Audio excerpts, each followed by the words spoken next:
All right, Mr. Teleferro TV, how's everybody doing out there? LeBron James gave his first interview where he didn't control the setting. It was media day yesterday with the Los Angeles Lakers and most teams in the NBA.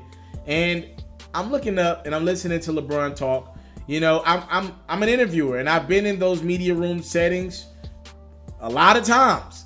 I know I'm young, but trust me, I've been in that room a lot of times. And I'm reading LeBron James and I'm looking at his body language, right? Answering questions from different people all over the world. You got a question or two from somebody from Brazil, USA Today. Obviously, ESPN was in the building. I'm reading LeBron and I'm thinking to myself, okay. He was pretty cool, calm, and collective with every question. But when someone asked him, why did you join the Lakers? Was it for Hollywood over basketball? He got offended. And he kind of got in his feelings a little bit, as LeBron does do. He's a bit of a drama king at times. Come on, LeBron fans, let's keep it real, right? And I read him, and he felt offended. Look, man, LeBron has announced like 87 projects this summer. For him to act like Hollywood and the movie thing was not remotely a part of the decision, I think is false. It's fictional. It's not feasible. I'm not saying it was the biggest percentage. LeBron said family and basketball was, which would put other opportunities at bare minimum third. I'm not saying that Hollywood and movie making was the biggest percentage. I'm just saying, LeBron, don't shoot it down like it wasn't a factor. It's clear as day you're going out to meetings with all these rich people. Look, I'm not saying you couldn't do it when you were in Cleveland, when you're in Miami, or Cleveland the first time around. But it's definitely easier for you to knock out a show when you're already in Los Angeles and you're shooting in Los Angeles. When you're shooting your shop show during the year, if you decide to do that, you don't think it's easier to get Snoop Dogg and Odell Beckham or whoever else you want to get for these, Jimmy Fallon or Jimmy Kimmel, whoever you want to get for these, Jon Stewart? You don't think it's much more simple to get all these people who got homes in California already to just get to the shop in Cali?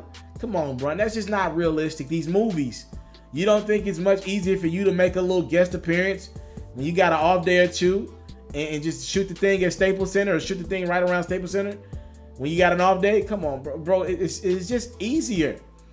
Maybe that opportunity that you would have turned down a year or two ago just because you're a family man, you might do now, because it's only, instead of it being something that takes you a day or two away from your family, it might only take you a couple hours away because you're in California.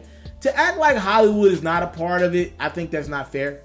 I don't think that's LeBron telling the truth. He's just trying to downplay it so people don't think he's done taking basketball as serious as he did in the past.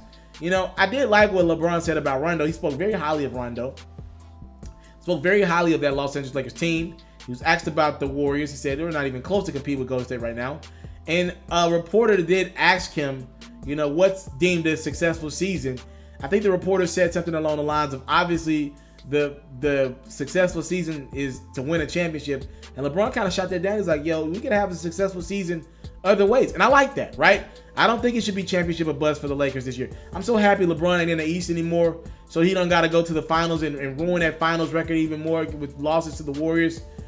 I'm so happy that he's going to be in the West. And if the Lakers don't have it, they won't make the finals, right? If they make the finals and beat the Warriors to get to the Warriors some kind of way, they likely have what it takes to beat Boston, right? So I'm just happy that, and I don't think it's championship or bust. If they lose in the second round to Houston, right, or you lose to the Warriors in the second round, to me that's a pretty darn good season, right? If they're the fourth seed or something like that, I think it's a pretty darn good season.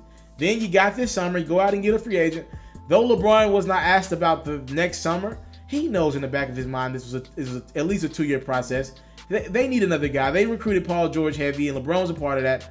He's reportedly recruiting Kevin Durant as we speak. That he knows that he needs one more big piece to kind of lead these young guys, one more perimeter guy.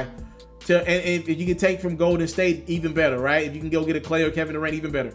He understands that, and I'm excited to see what LeBron James is going to take his game. I actually watched the Rajon Rondo interview during media day, and I looked at Rondo, some of the things he was saying, and he said he hasn't been this excited to play with someone else in the game of basketball in a long time.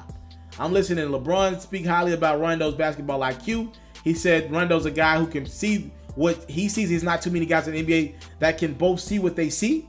And I'm excited. From that standpoint, I'm excited. And if I'm Lonzo Ball, I'd be concerned about my job. I would sure as hell be concerned about my job as starting point guard for that Los Angeles Lakers team. Y'all talk to me in the comment box below. Obviously, I can't play the freaking presser here because of copyright, but if you guys watched it, please tell me what you thought of it as LeBron James entered his 16th season. Wow. I'm out.